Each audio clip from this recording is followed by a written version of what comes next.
காசாவில் அமெரிக்க ஆயுதங்களை இஸ்ரேல் எவ்வாறு பயன்படுத்தியது ஆய்வறிக்கையில் புதிய தகவல். காசா போரில் இஸ்ரேல் சில சந்தர்ப்பங்களில் சர்வதேச மனிதாபிமான சட்டத்தை மீறி அமெரிக்கா வழங்கிய ஆயுதங்களை பயன்படுத்தியிருக்கலாம் என்று அமெரிக்கா தெரிவித்துள்ளது. இஸ்ரேலின் ஆயுத பயன்பாட்டினை ஆய்வு செய்ய வேண்டிய அவசியம் ஏற்பட்டுள்ளது. அந்த ஆயுதங்கள் இஸ்ரேலின் பொறுப்புகளை மீறி முரணான வழிகளில் பயன்படுத்தப்பட்டுள்ளது என அமெரிக்க அரசு கூறுகின்றது. ஆனால் இது குறித்து முழுமையான தகவல்கள் இல்லை என்று ஆயுத ஏற்றுமதி தொடரும் என்றும் அமெரிக்கா குறிப்பிட்டுள்ளது. இது தொடர்பான அறிக்கை வெள்ளிக்கிழமை சற்று தாமதத்துக்கு பிறகு அமெரிக்க பேரவையில் சமர்ப்பிக்கப்பட்டது. வெள்ளை மாளிகை உத்தரவிட்டதன் பேரில் கடந்த ஆண்டு தொடக்கத்தில் இருந்து இஸ்ரேல் மற்றும் மோதலில் ஈடுபட்டுள்ள மேலும் 6 நாடுகள் அமெரிக்காவிடம் பெற்ற ஆயுதங்களை எவ்வாறு பயன்படுத்தின என்பது ஆய்வு செய்யப்பட்டது. இந்த அறிக்கை காசாவில் இஸ்ரேல் மேற்கொள்ளும் தீவிரமான நடவடிக்கைகளுக்கு எதிரான தெளிவான கண்டனமாக இருந்தாலும் அமெரிக்கா தரப்பில் இஸ்ரேல் பாதுகாப்பு படைகள் சர்வதேச சட்டத்தை மீறியதாக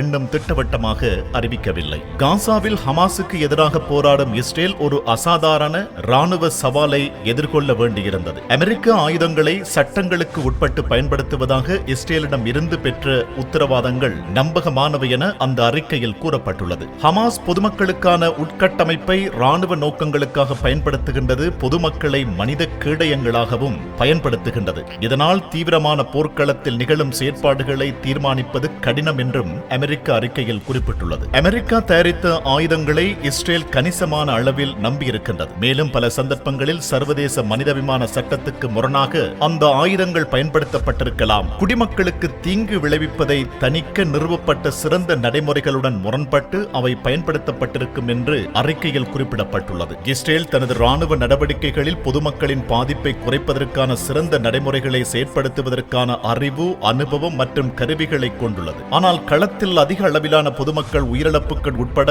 அங்கு ஏற்படும் அனைத்து நிகழ்வுகளிலும் இஸ்ரேல் ராணுவம் அதன் சிறந்த நடைமுறைகளை திறன்பட பயன்படுத்துகின்றதா என்ற கேள்விகளை எழுப்புகின்றன. பொதுமக்கள் மீதான பாதிப்பை குறைப்பதற்கு இஸ்ரேல் மேற்கொள்ளும் முயற்சிகள் சீரற்ற, பயனற்ற மற்றும் போதுமானவையாக இல்லை என்று ஐநா மற்றும் மனிதாபிமான அமைப்புகள் விவரித்துள்ளதாக அறிக்கையில் கூறப்படுகின்றது. காசாவின் மோதலில் ஆரம்ப மாதங்களில் காசாவுக்கு மனிதாபிமான உதவிகளை அதிகப்படுத்த அமெரிக்கா முயற்சிகள் மேற்கொண்ட போது இஸ்ரேல் முழுமையாக ஒத்துழைக்கவில்லை. ஆனால் அந்த நிலை இப்போது மாறிவிட்டது. இஸ்ரேலிய அரசாங்கம் அமெரிக்காவின் மனிதாபிமான உதவியின் போக்குவரத்து அல்லது விநியோகத்தை தடை செய்கிறது என்பதையோ வேறு விதமாக கட்டுப்படுத்துகின்றது என்பதையோ நாங்கள் தற்போது ஆய்வு செய்யவில்லை என்று அறிக்கையில் கூறப்பட்டுள்ளது. அறிக்கை சமர்ப்பிக்க உதவியவர்களில் ஒருவரான துருக்கியின் முன்னாள் அமெரிக்க தூதர் டேவிட் சட்டர்ஃபீல்ட் பேசுகையில் இதுபோன்ற அறிக்கை வெளியாவது இதுவே முதன்முறை. இஸ்ரேலிய நடவடிக்கைகளை அமெரிக்கா தொடர்ந்து மதிப்பாய்வு செய்யும் என்று கூறினார். இது உலகம் இதுவரை கண்டிராத ஒரு மோதல். எனவே ஆய்வு செய்யும் போது மிகவும் வெளிப்படையான ஆனால் நம்பகமான முடிவுகளை கொண்டு வருவதில் எல்லா காரணிகளையும் நாங்கள் கணக்கில் எடுத்துக்கொள்ள முயற்சித்தோம் என்றார். 1 மில்லியனுக்கும் அதிகமான பலஸ்தீனர்கள்